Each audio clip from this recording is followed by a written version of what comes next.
Baik, Bismillahirrahmanirrahim. Assalamualaikum warahmatullahi wabarakatuh.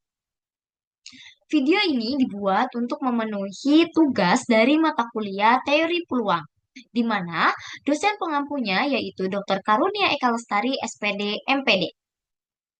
Video ini berisikan tentang soal-soal dan pembahasan dari materi yang telah disampaikan, yaitu materi teori peluang.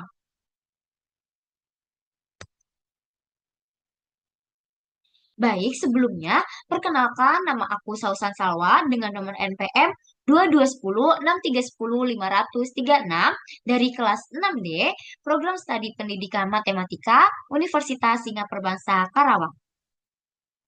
Langsung saja ke pembahasan yang pertama terkait yaitu soal sifat ukuran dari peluang.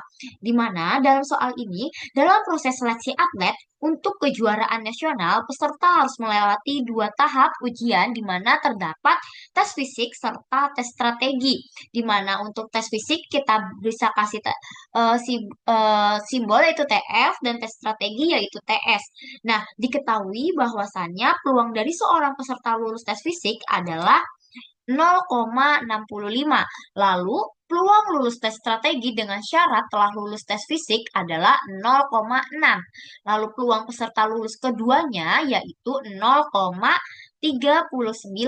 Maka, tentukanlah peluang dari peserta yang lulus tes fisik tetapi tidak lulus tes strategi. Oke, langsung saja ke penyelesaiannya, di mana perlu kita ketahui di sini diketahui bahwa peluang dari tes fisik yaitu 0,65, lalu peluang dari tes strategi selisih dengan tes fisik yaitu 0,6, lalu peluang dari tes fisik irisan tes strategi yaitu 0,39. Dan yang ditanyakan adalah di sini peserta yang lulus dengan tes fisik tetapi tidak lulus dengan tes strategi. Maka rumus yang digunakan yaitu peluang dari eh, tes fisik irisan tes tes strategi komplement, di mana jika dijabarkan yaitu sama dengan peluang tes fisik dikurangi peluang dari tes fisik irisan dengan tes strategi, di mana tadi udah diketahui, tinggal kita masukkan bahwasannya PTF yaitu di sini 0,65 dikurangi dengan irisan dari peluang dari PTF irisan TS. Udah diketahui juga di sini yaitu 0,39, sehingga jika dikurangkan 0,65 sama dengan 0,39 adalah 0,26. Sehingga jadi peluang dari peserta yang lulus dengan tes fisik tetapi tidak lulus tes strategi yaitu adalah 0,26. Oke, next. Di sini ada sifat ukuran peluang lagi masih dengan soal yang sama, di mana di sini ada seorang mahasiswa mengikuti ujian mata kuliah kalkulus dan kapita selekta, di mana diketahui bahwa peluang dari seorang lulus mata kuliah kalkulus adalah sebesar 0,7, sedangkan peluang lulus mata kuliah kapita selekta adalah 0,5. Dan lulus kedua mata kuliah adalah sebesar 0,3. Tentukanlah peluang dari tidak lulus mata kuliah kalkulus tapi lulus mata kuliah kapita selekta. Hampir sama soalnya, di mana bisa kita simpulkan bahwa yang mengikuti kuliah kalkulus itu kita namai A dan yang kapita selekta kita berikan B. Nah, di mana dari peluang dari A sendiri yaitu 0,7. Lalu peluang dari kapita selekta tadi kita berikan B. Berarti peluang dari B itu 0,5. Lalu di sini dan lulus kedua mata kuliah. Berarti itu merupakan irisan di mana yaitu 0,3. Jadi di sini pertanyakan tentukan peluang dari tidak lulus mata kuliah kalkulus tapi lulus mata kuliah kapita selekta. Nah, di sini penyelesaiannya tadi udah diulangin ya bahwasannya diketahuinya yaitu peluang dari A 0,7, peluang dari B itu 0,5 serta peluang dari lulus keduanya atau bisa disebut dengan peluang A irisan B yaitu 0,3. Nah, ditanyakan bahwasannya berapa peluang dari tidak lulus mata kuliah kalkulus tapi lulus mata kuliah kapita selekta. Nah, tentunya di sini kita bisa menggunakan yang eh, pertama dari soal tersebut kita dapat dari apa yang telah diketahui kita itu bisa menentukan nih bahwasannya eh, peluang, mohon maaf ya ini ada pengulangan dua kali, di mana bahwasanya kita bisa menggunakan rumusnya yaitu peluang A komplement C irisan dengan B, atau bisa sama aja kayak peluang B dikurangin peluang A irisan B, yaitu sama dengan peluang B tadi, berarti yang kapita 0,5 dikurangin peluang A irisan B yang lulus keduanya yaitu 0,3 sehingga menghasilkan 0,2. Jadi bisa dapat disimpulkan bahwa peluang dari tidak lulusnya mata kuliah kalkulus tapi lulus mata kuliah kapita selekta adalah 0,2. Dilanjut, masih dengan soal yang membahas tentang sifat, ukuran, dan peluang. Seorang siswa mengikuti pelatihan tambahan, yaitu ada pelatihan komputer serta ada pelatihan bahasa Inggris. Nah, terus di sini diketahui bahwa siswa yang lulus dalam pelatihan komputer sendiri itu 0,7, lalu siswa yang lulus dalam pelatihan Inggris itu 0,65. Lalu peluang siswa yang lulus keduanya atau yaitu 0,5. Di sini ada dua pertanyaan yang ditanyakan. Yang pertama, kita harus menentukan peluang siswa paling sedikit yaitu lulus dari satu pelatihan. Lalu yang kedua, peluang siswa hanya lulus pelatihan komputer saja. Oke.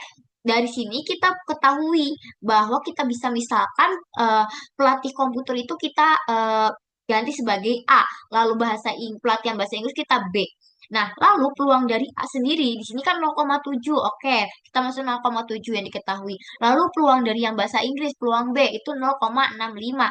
Karena di sini lulus keduanya seperti yang tadi yaitu irisan, maka peluang dari A irisan B yaitu 0,5.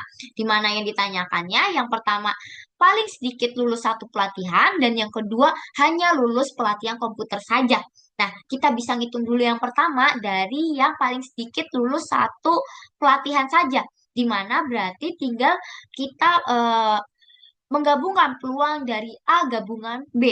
Nah, peluang A gabungan B itu sama saja seperti peluang A ditambah peluang B dikurang peluang A irisan B.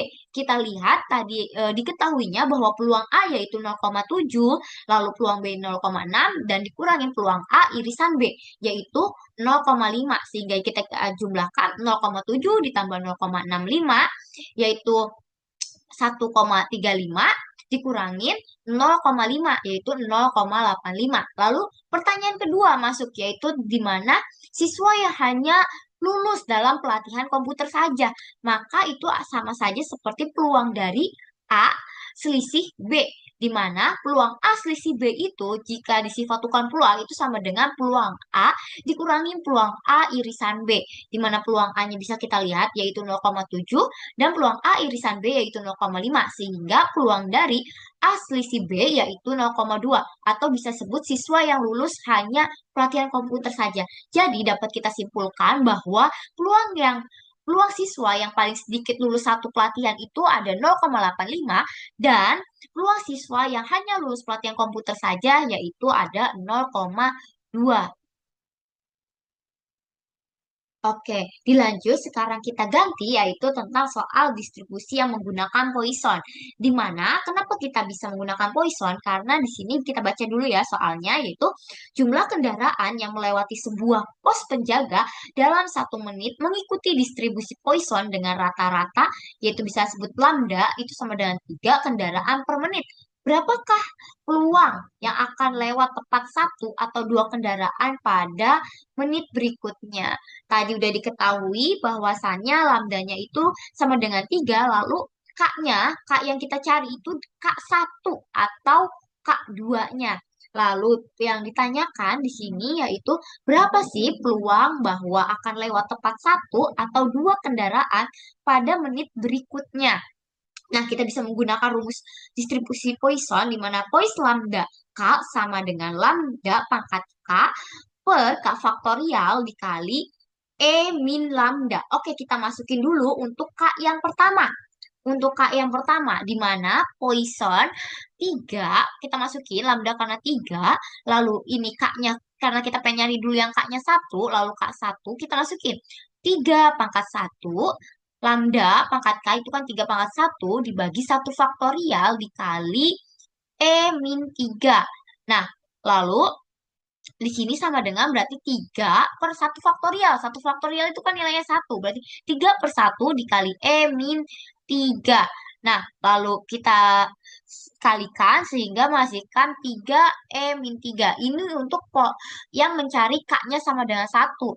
Lalu untuk yang K-nya itu sama dengan 2, yaitu di sini Poison, kita masukin lagi rumusnya seperti sama kayak tadi, tinggal ganti saja. Berarti 3 pangkat 2 dibagi 2 faktorial dikali E min 3. 3 pangkat 2, 3 kali 3 yaitu 9, lalu 2 faktorial berarti 2 dikali satu yaitu 2 dikali E min 3. Jadi jawabannya ini 9 per 2. Jika kita desimalkan atau kita bagi itu menghasilkan 4,5 E min 3. Nah, lalu karena kita itu ingin mengetahui peluang bahwa akan lewat tepat satu atau dua kendaraan pada berikutnya sehingga kita itu masukkan Poissonnya itu Poisson satu dan 2 di mana kita jumlahkan tadi dari Poisson satu dan Poisson 2 yaitu di mana tadi Poisson satunya itu 3E pangkat min 3 ditambah 4,5 pangkat min 3 yaitu menghasilkan sama dengan 7,5 dikali min 3. Nah, ini bisa kita cari menggunakan kalkulator sehingga di sini menghasilkan 7,5 dikali 0,0498 di mana menghasilkan akhir yaitu 0,3735. Jadi, peluang dari kendaraan yang lewat tepat satu atau dua kendaraan pada menit berikutnya yaitu 0,3735.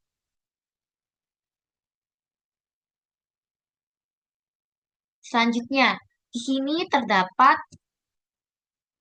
soal tentang distribusi geometri. Nah, di sini yaitu seorang teknisi mencoba menyelamatkan alat elektronik yang rusak dengan menekan tombol reset, di mana peluang alat menyala atau berhasil itu dalam sekali tekan adalah 0,4.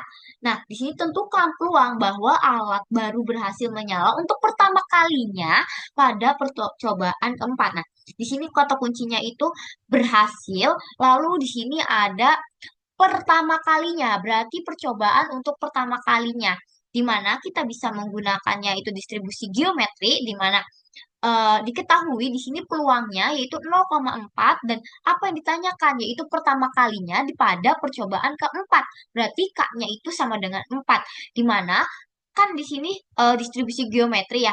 Nah, berarti menggunakan GP dalam kurung K sama dengan satu dikurang P, pangkat K kurang satu dikali P, di mana G 0,4 yang kita cari keempat yaitu satu dikurangin pangkat peluangnya itu 0,4 pangkat K, K-nya 4 berarti 4 kurangi satu 3 dikali 0,4 yaitu peluangnya sehingga menghasilkan satu dikurang 0,4 pangkat 3 dikali 0,4 satu dikurangi 0,4 yaitu 0,6 0,6 pangkat 3 dikali 0,4 0,6 pangkat 3 yaitu 0,216 dikali 0,4 sehingga hasil akhirnya yaitu 0,0864. Jadi, peluang bahwa alat baru berhasil menyala untuk pertama kalinya yaitu pada percobaan keempat yaitu 0,0864.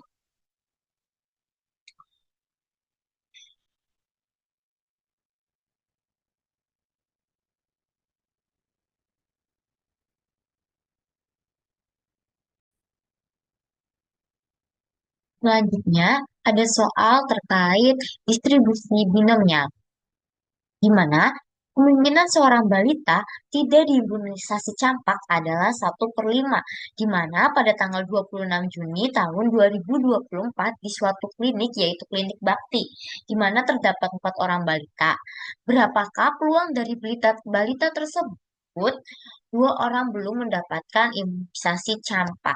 Nah, perlu diketahui dari soal cerita ini, kita bisa mengetahui bahwa jumlahnya N yaitu 4. Nah, di sini ya bisa dilihat bahwa terdapat 4 orang balita.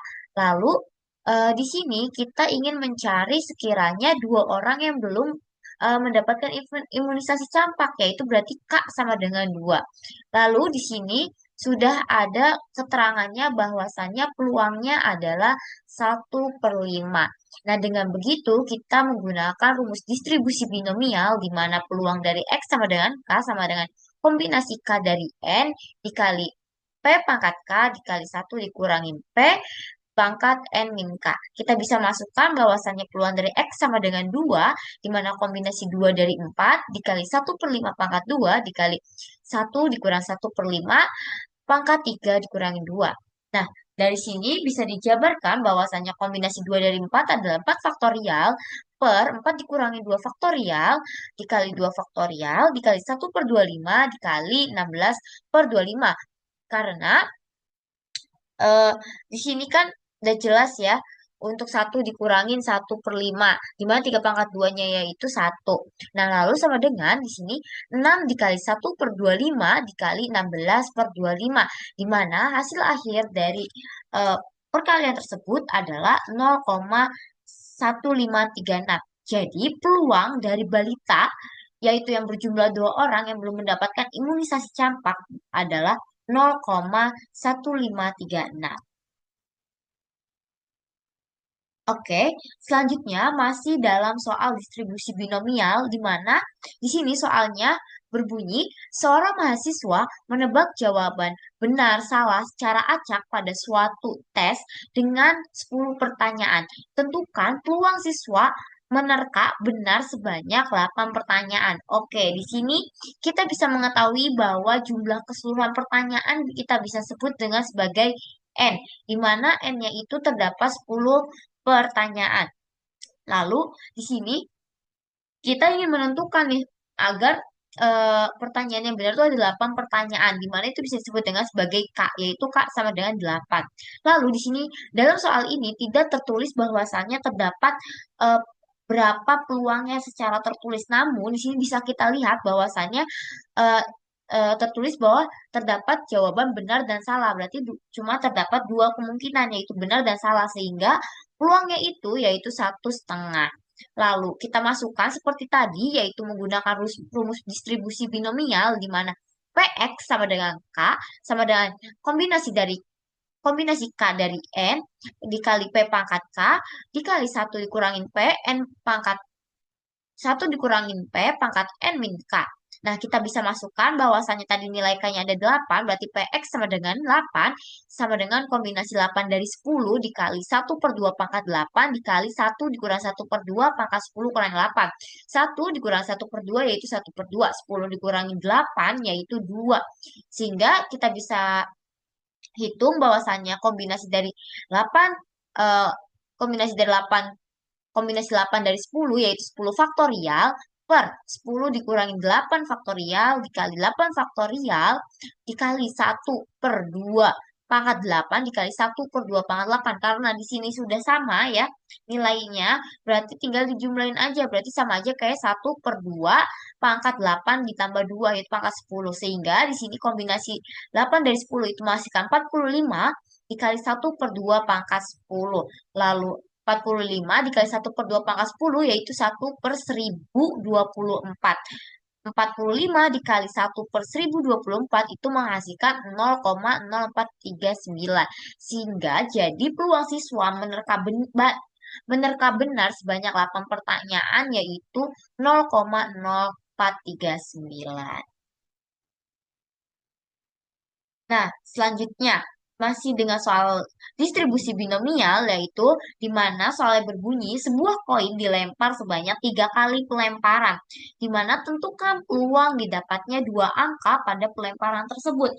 Oke, di sini kita bisa ketahui bahwa N-nya yaitu 3 kali, bisa ditentukan dari ini, 3 kali pelemparan. Tentukan peluangnya dari didapatnya 2 angka. Nah, 2 angka itu sebagai nilai K. Nah, lalu di sini seperti kayak tadi soal yang jawab benar itu, karena uang koin itu terdiri dari 2 gambar, yaitu berupa angka dan gambar, maka di sini peluangnya sama, yaitu 1/2. Lalu kita menggunakan rumusnya, kita masukkan sehingga menghasilkan bahwasannya peluang X sama dengan 2 sama dengan kombinasi 2 dari 3 dikali 1/2 pangkat 2 dikali 1/2 pangkat 1 ya di sini. Sehingga kombinasinya yaitu 3 faktorial per 3 dikurangi 2 faktorial dikali 2 faktorial dikali 1/2 pangkat 2 dikali 1/2 pangkat 1. Ini bisa dijumlahkan jadi 1/2 pangkat 3 sehingga menghasilkan 3 dikali 1/2 pangkat 3 sama dengan 3 dikali 1/8 sama dengan 0,0375. Jadi peluang didapatnya dua angka pada pelemparan tersebut adalah 0,0375. Selanjutnya di sini ada soal terkait dengan distribusi geometri. Nah, di sini kita bisa lihat bahwasannya sebuah perusahaan memberikan hadiah kepada pelanggan yang berhasil mendapatkan simbol khusus saat memutar roda keberuntungan. Peluang munculnya simbol khusus tersebut adalah 15%. Tentukan peluang bahwa pelanggan pertama kali mendapatkan simbol khusus pada putaran keempat. Oke, dari soal di sini kita mendapatkan bahwasannya peluangnya yaitu sudah jelas di sini 15% atau 15/100 atau sama dengan 0,15. Lalu nilai K-nya karena ini di keputaran keempat, maka K itu sama dengan 4. Yang ditanyakan berapa sih peluangnya?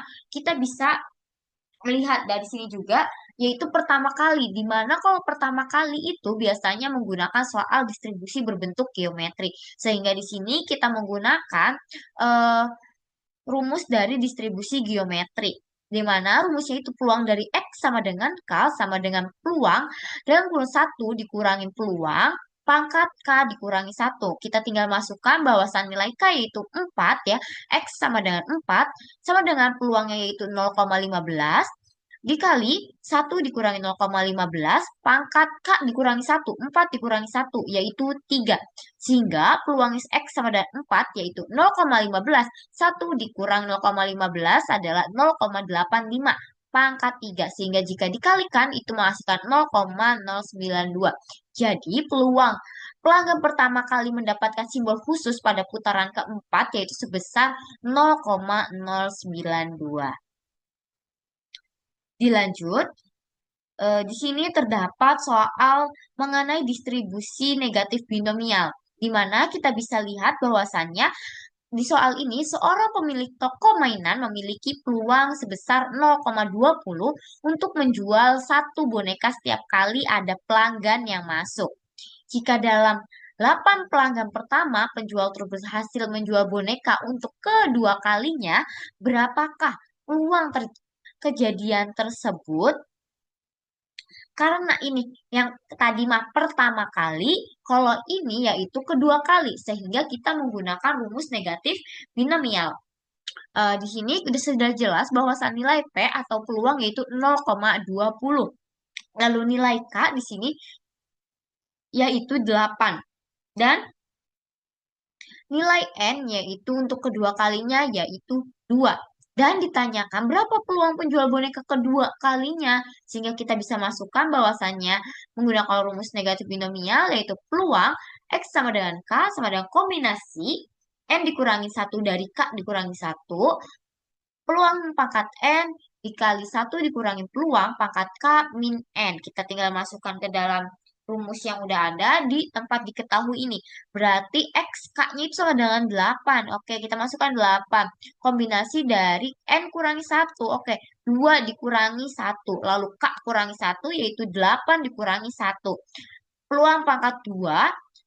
Di sini peluangnya yaitu kita bisa masukkan 0,2 yang sebenarnya di sini kali 1 kurang P 8 kurangi 2 yaitu 6. Nah, di sini berarti kombinasi 1 dari 7 P pangkat 2 dikali 1 dikurang P pangkat 6. Di mana di sini bisa jelas bahwasannya kombinasi 1 dari 7 yaitu 7 faktorial per 7 dikurangi 1 faktorial dikali 1 faktorial dikali peluangnya yaitu 0,2 0,20 pangkat 2 dikali 1 dikurangi 0,20 pangkat 6. Sehingga kita bisa kalikan bahwasannya 7 dikali 0,4 dikali 0,2625. Di mana hasil akhirnya yaitu 0,0737. Sehingga peluang dari kejadian tersebut adalah 0,0737.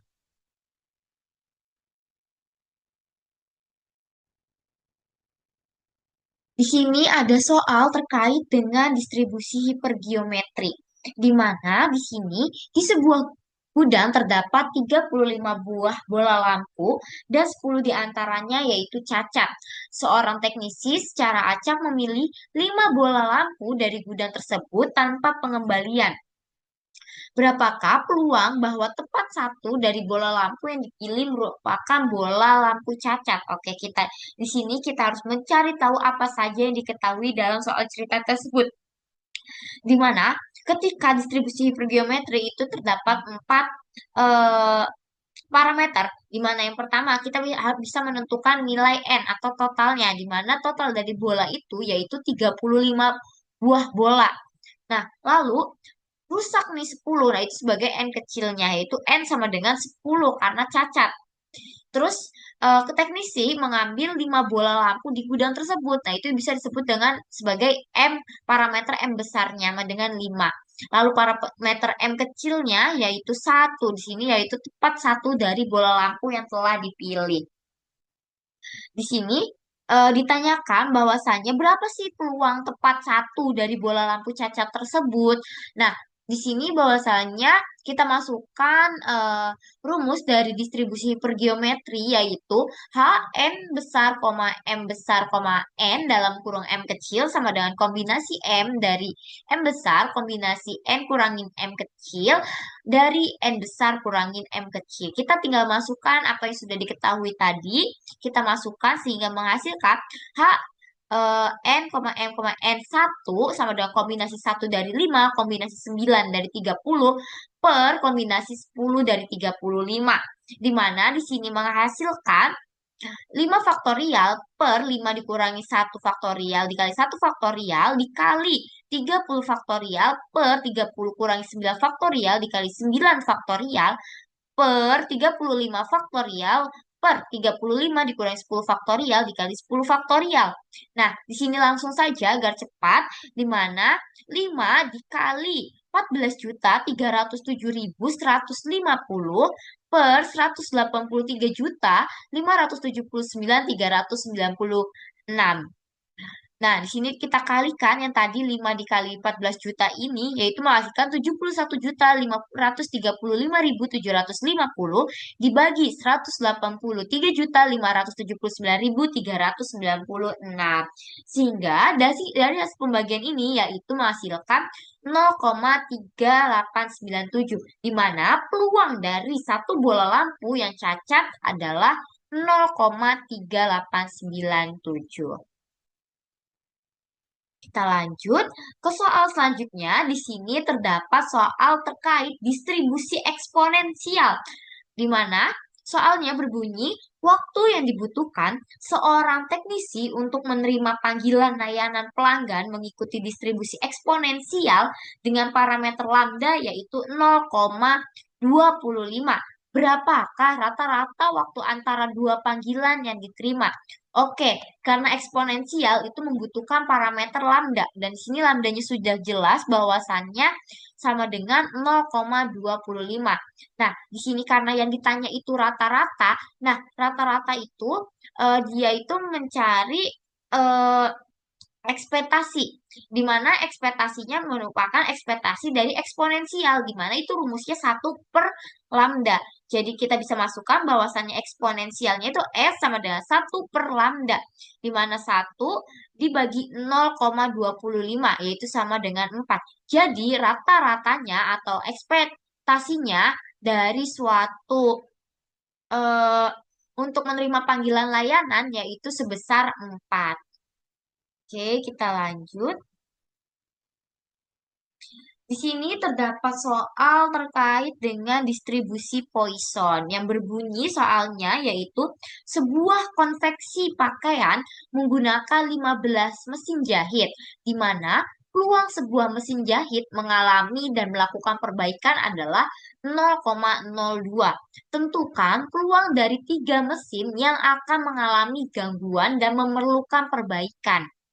Baik, di sini kita bisa ketahui bahwa total dari semua mesin kita bisa tuliskan sebagai parameter N yaitu 15 mesin jahit.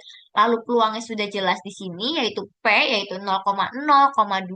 Dan karena di sini kita ingin menentukan tiga mesin yang akan mengalami kerusakan dan berapa peluangnya, sehingga K-nya itu sama dengan 3. Nah, ditanyakan berapa peluang tiga mesin yang akan mengalami gangguan. Oke, yang pertama kita harus karena ini distribusi Poisson dan distribusi Poisson itu kita harus menentukan lambda dan di sini lambdanya itu tidak dituliskan sehingga kita perlu mencari tahunya sendiri di mana cara untuk mengetahuinya. Kita mencari lambda yaitu lambda sama dengan N dikali P di mana nilai N itu 15 dikali 0,02 sehingga lambdanya yaitu 0,3. Setelah kita mengetahui nilai lambda barulah kita bisa masuk ke rumus distribusi Poissonnya di mana Poisson sama lambda K sama dengan lambda pangkat K per K faktorial dikali E min lambda. Kalau kita masukkan bahwasannya Poisson 0,4 yaitu peluang ini lambdanya ya yaitu lambdanya yaitu di sini harusnya 0,3 ya maaf sedikit typo. 0,3 ke 3 sama dengan 0,3 pangkat 3 per 3 faktorial dikali E min 0,3 di mana 0,3 pangkat 3 yaitu 0,027 dibagi 3 faktorial yaitu 3 dikali 2 dikali 1 yaitu 6 dikali E min 0,3. Jika kita hitung menggunakan kalkulator maka akan menghasilkan yaitu 0,0033 sehingga peluang terjadinya kerusakan pada tiga mesin yaitu 0,0033. Selanjutnya, di sini ada soal tentang terkait hukum peluang total. Di mana kita bisa baca di sini, untuk mengetahui seorang mengidap diabetes atau tidak, dilakukanlah tes darah. Jika seorang memang mengidap diabetes, maka hasil tes menunjukkan akan positif dan positif diabetes sebesar 94%. Nah, jika seorang tidak mengidap diabetes, maka hasil tes akan menunjukkan negatif, di mana diabetesnya itu sebesar 95%. Jika secara keseluruhan populasi diketahui bahwa 0,7% orang yang mengidap diabetes, maka jika satu orang dipilih secara acak dan hasil tes darahnya positif, berapakah peluang bahwa orang tersebut benar-benar mengidap diabetes? Nah, sini bisa diketahui bahwa yang terdapat positif diabetes yaitu 94, kita bisa tulis di sini 94. Terus yang sebagai negatif diabetes itu 95%. Lalu total keseluruhan populasi adalah 0,7%. Dan ditanyakan berapa sih peluang orang tersebut benar-benar mengidap diabetes.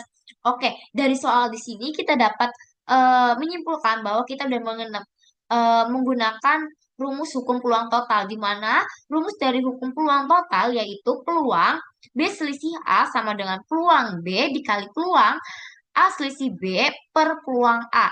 Atau di sini karena nilai A-nya itu di sini banyak yang mencakupnya, apa saja yang diketahuinya, sehingga di sini dijabarkan eh, bahwasanya peluang B dikali peluang A peluang A selisih B ditambah peluang B komplement dikali peluang A selisih B komplement. Nah, selanjutnya dari soal cerita tersebut kita bisa mengetahui bahwa peluang dari B, peluang B-nya yaitu total keseluruhan populasinya yaitu 0,7% atau 7 per 100 atau kita bisa sebut juga atau jika didesimalkan yaitu 0,007. Lalu di sini terdapat peluang B komplement di mana B komplement itu kita dapatkan dari 1 dikurangin peluang B di mana peluang B-nya tadi 0,007 jadi 31 dikurangi 0,007 yaitu sama dengan 0,99 0,993. Selanjutnya untuk mengecari setelah kita mencari peluang B terus yang peluang B komplement kita bisa mencari di sini peluang A selisih B di mana peluang A selisih B itu sudah dilihat di sini terdapat yaitu 94% di mana 94% jika didesimalkan itu akan menghasilkan 0,94. Dan selanjutnya kita bisa mencari yang terakhir yaitu peluang dari A selisih B komplement di mana didapatkan berdasarkan satu dikurangin peluang dari A komplement dikurangi B komplement. Di mana di sini peluang dari A komplement selisih B komplement itu yaitu 95% berdasarkan soal cerita tersebut. Sehingga sama dengan satu dikurangi 95% atau jika kita ubah 95% ini sama dengan 0,95. Makanya sini satu dikurangi 0,95 sama dengan 0,05. Sekarang kita masukkan kepada hukum peluang totalnya yaitu peluang B selisih A sama dengan peluang B dikali peluang A selisih B per peluang B dikali peluang A selisih B ditambah peluang B komplement dikali peluang A selisih B komplement. Kita masukkan bahwasanya sini peluang B 0,007 lalu di sini peluang A selisih B itu 0,94 lalu di sini kita masukkan lagi 0,007 dikali 0,094 ditambah 0,993 dikali 0,05 di mana ketika kita hasilkan ini jumlah kita kalikan dan kita bagikan ini menghasilkan 0,013 karena ini berbentuknya di soal ceritanya juga persen kita maka ubahlah ke persen jadi orang yang mengidap diabetes itu yaitu sekitar 1,3%. Nah, selanjutnya sama masih soal terkait dengan hukum peluang total di sini. Di mana sebuah perpustakaan memiliki tiga printer, di mana terdapat printer X, Y, serta printer Z yang digunakan untuk mencetak buku modul. Di mana setiap printer itu akan menghasilkan modulnya yang berbeda-beda di mana printer X dia itu menghasilkan 500 modul, lalu printer Y dia menghasilkan 350 modul per hari dan printer Z itu 150 modul per harinya. Di mana di sini juga sudah diketahui setiap printer memiliki tingkat kesalahan cetak di mana masing-masingnya itu nilai X, printer X itu 3%, printer Y itu 4%, dan printer Z itu 6%. Jika satu modul dipilih secara acak dari seluruh hasil cetakan hari itu, berapakah peluang bahwa modul tersebut salah cetak? Di mana kita bisa menyelesaikannya? Di sini ada total produksi. Kita bisa totalkan produksi modul dalam per hari dari printer X hingga printer Z, yaitu 500 tambah 350 tambah 150, yaitu jadi 1000 modul dalam sehari. Dan kita bisa tuliskan bahwa dia itu merupakan kejadian modul yang dicetak rusak. Lalu kita bisa hitung peluang dari setiap mesinnya nih. Karena peluang dari setiap mesin yang pertama peluang X itu 500. 500 dibagi 1000 total keseluruhan yaitu berarti peluang X-nya itu 0,5. Lalu peluang dari printer Y karena seharinya 350 per 1000 jadi peluangnya dia cuma 0,35. Lalu yang terakhir ada printer Z. Peluang dari printer Z yaitu 150 bagi 1000 sama dengan 0,15.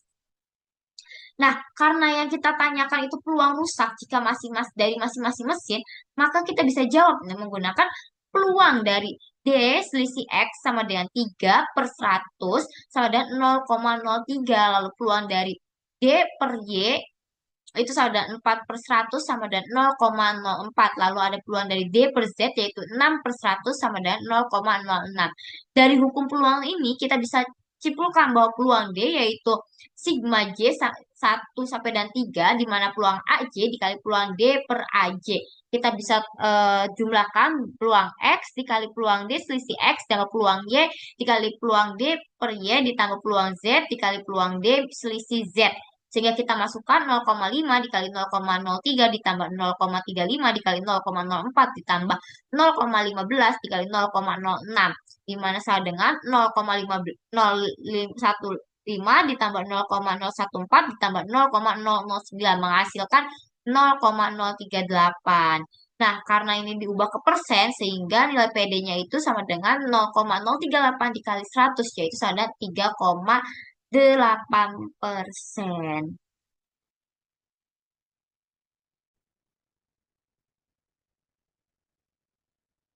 Selanjutnya yaitu soal ekspektasi, di mana sebuah eksperimen dilakukan dengan cara melempar dadu secara berulang hingga mendapatkan angka 6. Misalkan variabel acak Z menyatakan jumlah lemparan yang diperlukan hingga angka 6 muncul pertama kalinya. Jika peluang muncul angka 6 dalam skala lemparan adalah 1/6, berapa sih nilai ekspektasinya? Oke, di sini terdapat parameter yaitu berupa P, yaitu peluang. Di mana di sini menyatakan peluangnya itu 1/6. Jadi kita dapat simpulkan bahwa nilai ekspektasinya itu kita menggunakan distribusi yang geometrik. Kita masukkan di mana diketahuinya bahwasannya peluang dadu pertama kalinya itu 1/6. Lalu berapa sih nilai ekspektasinya? Kita jawab bahwasannya rumusnya yaitu nilai ekspektasi dari Z yaitu 1/peluang, di mana sama dengan 1/6, yaitu 1 dikali 6/1, yaitu sama dengan 6. Jadi nilai ekspektasinya yaitu 6. Selanjutnya terdapat soal tentang nilai kovariansi, di mana diberikan dua variabel acak yaitu A dan B yang identik dan saling bebas. Nah, diketahui bahwa nilai ekspektasi A dan nilai ekspektasi B itu sama dengan mu. Lalu nilai ekspektasi A dan B sama dengan mu kuadrat plus 5. Maka tentukanlah nilai kovariansi dari A dan B yaitu COV A, B. Nah, di sini penyelesaiannya yaitu diketahui bahwa nilai ekspektasi dari A, B yaitu mu kuadrat plus 5. Lalu nilai ekspektasi A itu sama dengan nilai ekspektasi B yaitu mu. Berapa sih nilai kovariansnya? Dengan begitu kita dapat menggunakan nih rumusnya yaitu kovarians dari A, B itu ekspektasi dari A, B dikurang ekspektasi A dikali ekspektasi B. Tadi kita udah ketahui bahwa nilai ekspektasi A, B yaitu mu kuadrat plus 5. Dikurangin nilai ekspektasi dari A, nilai ekspektasi B kan mu. Jadi di sini mu kali mu. Lalu sama dengan mu kuadrat ditambah 5 dikurang mu kali mu yaitu mu kuadrat. Sehingga di mana di sini mu kuadrat ditambah 5 dikurang mu kuadrat. Ini kan habis mu kuadrat min mu kuadrat. Berarti sisanya 5. Jadi nilai covariance dari A, B yaitu 5. Nah, selanjutnya masih tentang soal varian di sini. Waktu dalam jam yang dibutuhkan oleh seorang teknisi untuk memperbaiki satu unit perangkat elektronik mengikuti distribusi gamma dengan parameter, di mana parameter alfanya yaitu 5 dan betanya yaitu 1,5. Berapa sih nilai variansi waktu perbaikan untuk satu unit perangkat elektronik? Nah, di sini karena kita menggunakan soal varians, yaitu menggunakannya distribusi gamma, jadi itu rumusnya alfa dikali beta kuadrat untuk menentukan variansnya. Karena di sini udah jelas semua, mulai dari alfa hingga beta, maka tinggal kita masukkan saja, yaitu varians X sama dengan alfa dikali beta kuadrat, sama dengan 5 dikali 1,5 kuadrat, sama dengan 5 dikali 2,25 sama dengan 11,25 jam. Jadi nilai varians dari X yaitu 11,25 jam atau nilai varians dari perbaikan satu unit perangkat elektronik. Selanjutnya, di sini diketahui waktu kerja sebuah lampu LED merek X berdistribusi eksponensial, rata-rata waktunya kerjanya yaitu 8 jam. Jika X menyatakan waktu kerja lampu LED tersebut, maka nilai varians dari X adalah berapa sih? Karena di sini juga udah jelas kita menggunakan varians eksponensial, di mana rumus varians eksponensial itu yaitu 1/lambda. Tapi karena di sini di soal itu menjelaskan bahwa itu merupakan rata-rata waktu kerja, di mana rata-rata itu menunjukkan bahwa dia itu ekspektasi. Nah, jadi di sini kita ngetahuinya dulu bahwasannya tuh mu-nya itu sama dengan 8. Nah, mu itu sama dengan 1/lambda sama dengan 8. Berarti kan kita untuk menentukan lambdanya nih. Sehingga menghasilkan lambda itu sama dengan 1/8. Setelah kita tentukan di sini nilai dari si lambdanya, maka kita bisa mulai melanjutkan untuk mencari varians dari X yang menggunakan distribusi eksponensial, di mana rumusnya 1/lambda kuadrat, di mana di sini 1/1/8 pangkat 2 sama dengan 1/1/8 kan berarti 1/8 kali 1/8 yaitu 1/64. Jadi 1/1/64. Maaf ini ada tipe, tidak harus menggunakan kuadrat kembali. Nah, sama dengan berarti 64 jam. Jadi varians waktu kerja dari lampu LED-nya itu yaitu 64 jam. Nah, selanjutnya di sini yaitu soal terakhir, yaitu di mana seorang ahli pertanian sedang menguji benih untuk menentukan 4 benih unggul yang tahan hama, lalu peluang menentukan 1 benih unggul adalah 0,3. Berapakah sih varians dari jumlah benih gagal atau tidak unggul sebelum ditemukan 4 benih yang unggul pertama kalinya? Nah, di sini sudah kita ketahui bahwa di sini bisa menggunakan negatif binomial atau varians yang menggunakan negatif binomial. Karena di sini terdapat dua parameter di mana kita bisa menentukan bahwasannya di sini 4 benih unggul, yaitu bisa kita sebut sebagai nilai n-nya, yaitu n sama dengan 4 dengan di sini peluang menemukan 1 benih unggulnya itu 0,3. Ditanyakan variansnya menggunakan rumus dari varians menggunakan negatif binomial, yaitu varian X itu rumusnya N dikali 1 peluang per peluang kuadrat, di mana N-nya tadi 4, 4 dikali 1 0,3 per 0,3 pangkat 2, jadi 1 - 0,3 0,7, jadi 4 dikali 0,7 per 0,09, karena 0,3 kali 0,3, lalu sama dengan berarti 4 kali 0,7 itu 2,8 per 0,09, itu sama dengan 31,11. Jadi, variansnya dari benih gagal yaitu 31,11. Mungkin cukup sekian video terkait soal materi teori peluang. Cukup sekian dari saya. Kurang lebihnya mohon maaf. Billahi taufiq wal hidayah. Wassalamualaikum warahmatullahi wabarakatuh.